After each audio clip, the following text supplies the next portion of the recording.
হবিগঞ্জের মনতলায় ট্রেন লাইনচ্যুত হওয়ার সর্বশেষ খবর জানাতে যুক্ত হচ্ছেন সহকর্মী শাকিল চৌধুরী। শাকিল, সেখানকার এই মুহূর্তের সর্বশেষ খবর জানাবেন আমাদের। ইতিমধ্যে কিন্তু উদ্ধার কাজ শুরু হয়েছে।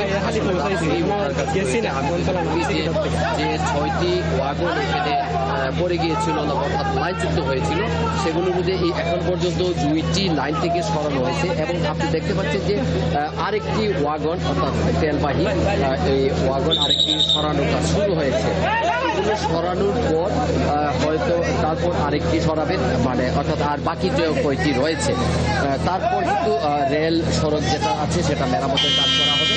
তারপর হয়তো রেল চলাচল স্বাভাবিক হতে অনেক সময় লাগবে।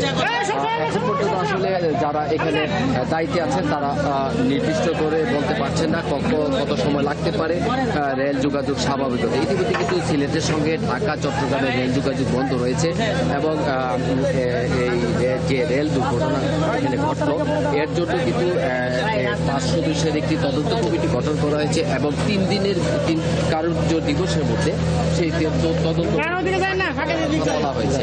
আপনি যে এখানে যে রিলিফ ট্রেন আছে সেই রিলিফ ট্রেন দিয়ে রেল সড়ক থেকে একটি ওয়াগন সরানোর চেষ্টা করা হচ্ছে এবং প্রত্যেকটি ওয়াগনে কিন্তু 39,000 লিটার করে ডিজেল রয়েছে, অর্থাৎ ডিজেলগুলো কিন্তু চারদিকে ছড়িয়ে পড়েছে। কিন্তু যে 3টি ওয়াগন ছিল সেগুলো থেকে এখন পর্যন্ত তেল পড়েনি।